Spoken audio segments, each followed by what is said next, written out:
Ceci est un livre audio autogénéré par Google. Avant-propos. En Afrique, beaucoup de projets ou programmes de développement sont mis en œuvre à travers des mobilisations importantes de ressources humaines, financières et matérielles. Cependant, les résultats escomptés ne sont pas souvent atteints. Beaucoup de projets ou programmes naissent et meurent en laissant peu d'impact positif sur les zones et les populations ciblées. Quels facteurs sont à la base de ces mauvais résultats? Il y en a plusieurs. L'auteur du livre ayant travaillé pendant 2 décennies comme agent de développement de base au Mali, il a vécu des faits, acquis des expériences qui l'ont incité à faire des réflexions, des analyses qui lui ont permis d'avoir une vision sur le rôle des agents de base dans la mise en œuvre des actions de développement ainsi que d'autres facteurs qui sont à la base de leur réussite ou leur échec, une vision personnelle qu'il voudrait partager à travers le présent ouvrage. 1. La partie cachée de l'iceberg. Les agents de développement à la base. Dans le cadre des études socio-économiques, de la préparation, de la mise en œuvre et de l'évaluation des projets de développement, des agents de terrain ou de base, agents qui sont en contact direct avec les populations bénéficiaires des projets de développement, sont utilisés. Ces agents sont le plus souvent des individus n'ayant pas fait d'études poussées, ne détenant pas de gros diplômes ou de jeunes diplômés universitaires qui sont le plus souvent à leurs premières expériences de travail. Ce sont donc des kidams constituant la partie cachée de l'iceberg, sur lesquels s'appuient les hauts cadres expérimentés, consultants, responsables chargés de la gestion des projets. La qualité du travail des agents de base et leur comportement ont des répercussions directes sur les résultats des études socio-économiques, ainsi que ceux des projets de développement. 1 à 1. Quelques exemples d'influences négatives du travail des agents de base sur les résultats attendus. 1 à 1. Collecte d'informations. Cas des recensements démographiques. Au cours des recensements démographiques généraux des populations, des agents recenseurs sont déployés sur toute l'étendue du territoire. Ces agents sont le plus souvent des jeunes diplômés ou non, en quête d'emploi, qui sont formés sur le tas. Beaucoup d'entre eux n'ont jamais travaillé. Il y a parmi eux de jeunes citadins qui n'avaient jamais longtemps séjourné en milieu rural. Certains agents recenseurs manquant de courage ne se déplacent pas pour aller recenser toutes les personnes vivant dans leur zone de recensement. Ainsi, une partie de la population n'est pas prise en compte dans les données statistiques fournies. Il arrive à des agents de s'asseoir à leur lieu d'hébergement pour remplir les fiches, en répondant aux questions à la place des personnes à interviewer. Cas d'agents enquêteurs. Pour bien mener les projets de développement, il faut au moins 3 grandes études d'évaluation. L'évaluation de base qui permet de faire l'état des lieux avant le démarrage du projet, l'évaluation à mi-parcours et l'évaluation finale. Des enquêteurs sont le plus souvent engagés dans la collecte des données auprès des groupes cibles. Si les enquêteurs ne font pas ce travail correctement, tout comme le cas des agents recenseurs, les évaluateurs des études et les commanditeurs se retrouveront avec des résultats biaisés. Premier exemple. Dans le cadre des études de base d'un projet de développement villageois financé par une institution internationale, un agent enquêteur, reconnu comme un paresseux mais recruté grâce à l'influence d'une parente responsable, à qui une zone d'enquête en milieu rural avait été attribuée, avait parmi ses tâches la mesure de champ d'un échantillon d'unités de production agricole, ménage. Après le travail effectué par l'enquêteur, les données ont été transportées dans la capitale pour leur exploitation. En procédant à une première vérification des fiches d'enquête, le chargé de suivi-évaluation s'est rendu compte que la surface totale mesurée d'une unité de production ayant assez d'équipements agricoles, charrues, multiculteurs, 2 paires de bœufs de labour et une main-d'œuvre considérable, atteignait à peine 0,5 hectares. Cela l'a fait tiquer. Un autre enquêteur a été immédiatement mobilisé pour aller faire des investigations auprès de l'unité de production en question. Il s'est trouvé que le premier enquêteur s'est contenté de mesurer les champs de cases, non loin des concessions, qui ne constituaient qu'une portion presque insignifiante des surfaces cultivées qui faisaient plus de 10 hectares dont la majorité se trouvait en brousse, à 5 km du village. Le premier enquêteur ne s'est pas donné la peine d'y aller. Deuxième exemple. Toujours dans le cadre du suivi-évaluation du projet de développement cité plus haut, Un autre enquêteur chargé de noter les opérations culturales agricoles, préparation des champs, fumure, labour, semis, sarclage, butage, récolte-battage, etc., utilisé par un échantillon d'unités de production agricole, au lieu de se déplacer quotidiennement pour aller collecter les informations auprès des chefs d'unités de production agricole, se permettait de s'asseoir dans son lieu d'hébergement pour remplir les fiches. Ainsi, sur tous les champs qu'il a recensés sur papier, étaient effectuées toutes les opérations culturales agricoles connues. Même sur les champs de fonio était pratiqué le butage. Toute personne ayant une petite notion sur les techniques culturales sait qu'on ne peut pas pratiquer le butage, surtout avec la charrue, sur les plantes herbacées telles que le fonio. La paresse et l'ignorance de l'enquêteur en agriculture lui ont été fatales. 1.1.2 Des insuffisances dans l'encadrement de base. Dans le cadre de l'exécution des activités de mise en œuvre des projets, des agents d'encadrement, moniteurs, vulgarisateurs, etc., ou des animateurs ou mobilisateurs communautaires, sont en contact direct avec les communautés, les groupes cibles des projets.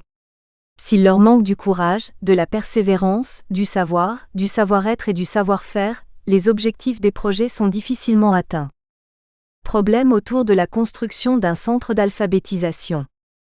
Un village mère, quartier principal, et ses hameaux ont adhéré à un projet de développement villageois.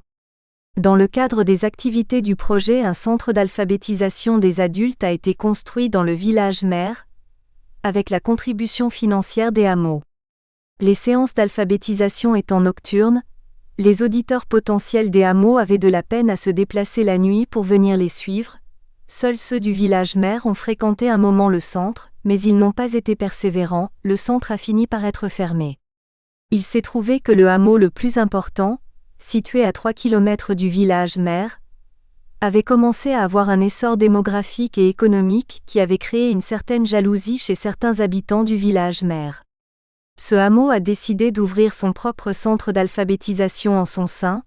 Pour ce faire, une demande a été introduite au niveau du secteur, structure chargée de gérer le projet au niveau local.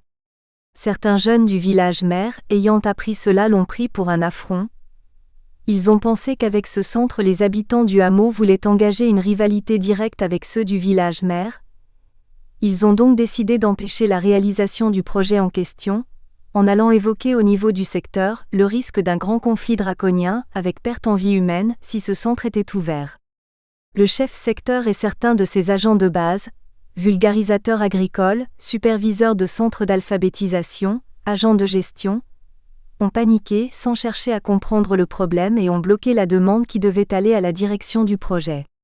L'agent d'enquête du projet qui était basé dans la zone, ayant appris la nouvelle, en a informé le chef de volet suivi-évaluation, qui à son tour a donné l'information à la direction du projet. Une mission a été organisée d'Ardar pour venir gérer le problème.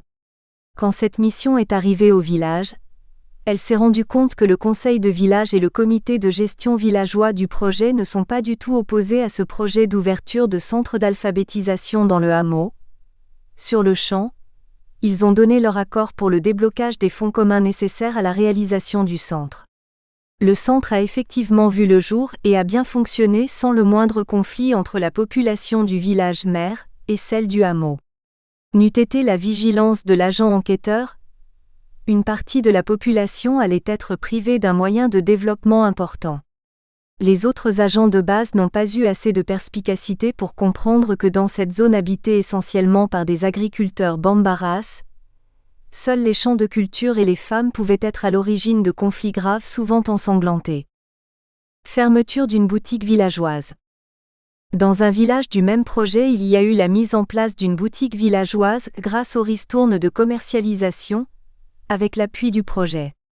La boutique a bien marché au départ, mais au fil du temps un contrôle suscité par la direction du projet a révélé que les 3 vendeurs villageois de la boutique avaient détourné une bonne partie des fonds. Les 3 vendeurs sommés de la restituer se sont exécutés dans un délai donné. Le fonds récupéré a été remis au trésorier du comité de gestion villageois du projet, en attendant le choix de nouveaux vendeurs. Quelques mois après, suite à des entretiens avec les responsables villageois, il a été jugé que le fils du chef de village avait les qualités et les compétences requises pour gérer tout seul la boutique, Il lui a donc été confié cette tâche. Quand il avait voulu amorcer le travail, le fonds récupéré devait lui être remis. Malheureusement, il s'est trouvé que le trésorier à son tour l'avait utilisé à des fins personnelles. Ce monsieur étant issu de la famille la plus puissante, vu le nombre de ses membres, personne au village ne pouvait en parler. Les agents d'encadrement au niveau du secteur ne se sont pas eux non plus investis beaucoup en vue d'une décantation de la situation. L'agent enquêteur travaillant dans le village ayant mal supporté cette injustice a rapporté le fait à la direction du projet, en suggérant l'implication de l'administration publique locale pour la récupération du fonds, qui à son tour a recommandé au chef secteur de saisir le sous-préfet, qui a sommé le trésorier à restituer le montant. Ainsi la boutique a pu redémarrer. Si les agents au niveau du secteur avaient eu le même niveau d'analyse et d'engagement que l'enquêteur, l'implication de la direction du projet n'allait pas être nécessaire dans cette affaire. Échec d'un village pilote du projet de développement villageois. Un village bien connu à travers le courage, la motivation de ses habitants ayant adhéré au projet s'était approprié ses objectifs.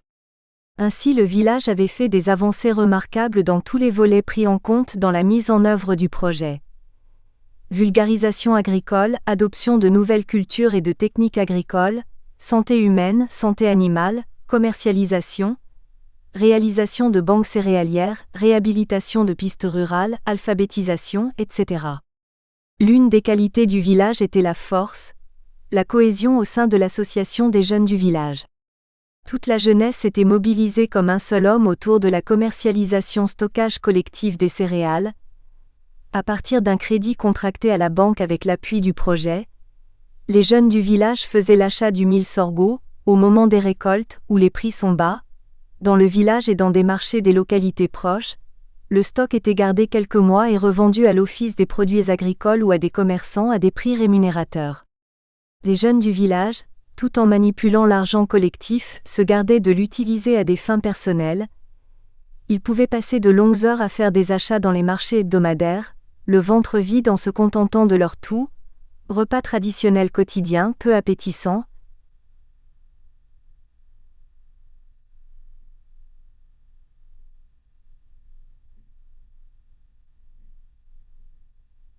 Résistant contre l'envie des plats exceptionnels attirants proposés dans les foires hebdomadaires, plats de riz, de macaroni, de viande, de poisson, etc.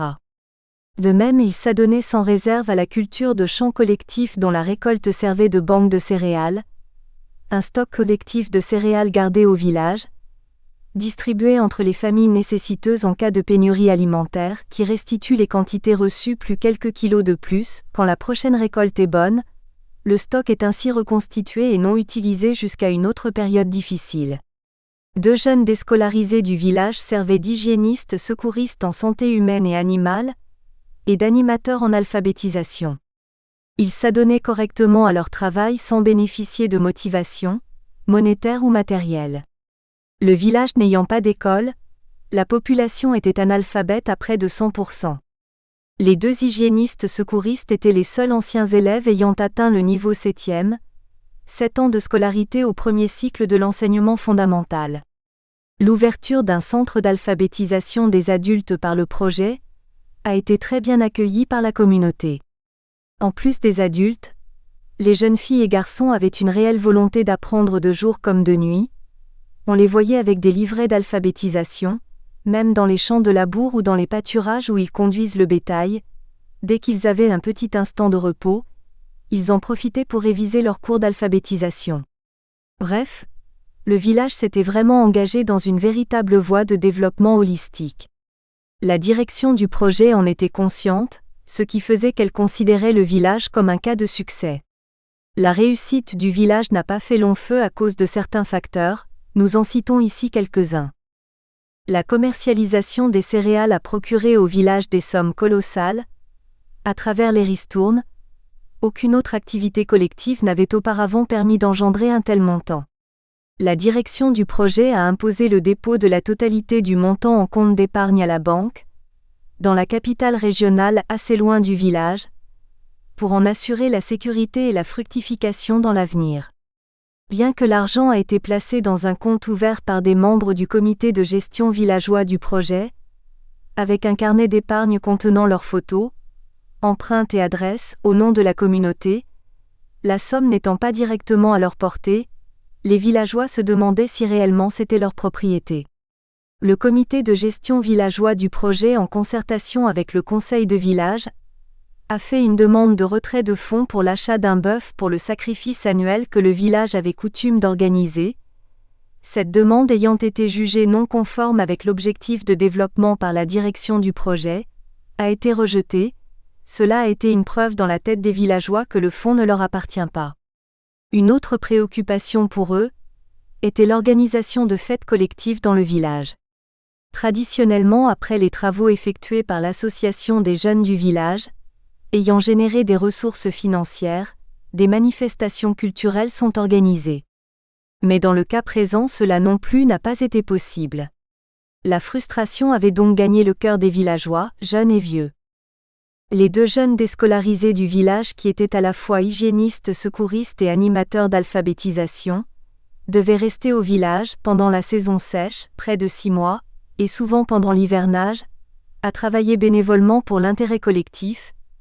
Ils ont fini par prendre en compte le fait que la plupart des jeunes du village faisant exode saisonnier, retournent des villes où ils ont séjourné avec des biens matériels et financiers, dont eux ils ne bénéficient pas en restant sur place au village. Ils ont décidé de prendre le chemin de l'exode comme leur père, en abandonnant le rôle important qu'ils jouaient dans l'épanouissement du village. Le comportement de certains agents d'encadrement, leur manière de s'adresser aux villageois, leur impatience face à la lenteur des villageois par rapport à la réception des messages, à leur feedback, aux changements de comportement attendus. Ils ne prenaient pas en compte qu'ils avaient affaire à des analphabètes. Des villageois ont eu à faire la confidence suivante. Au départ du projet, quand Monsieur X, agent du projet, venait nous voir, il nous abordait de façon joviale, prenait son temps pour bien nous expliquer les choses, ne s'énervait jamais. Mais quand lui il est parti ailleurs, Monsieur Y est venu, lui il nous parlait avec force, il nous adressait des paroles peu amènes, même quand il disait du bien on avait l'impression qu'il avait envie de nous poignarder. Plus tard, la direction du projet a compris qu'il fallait changer de stratégie. Desserrer les taux sur le fonds du village déposé à la banque.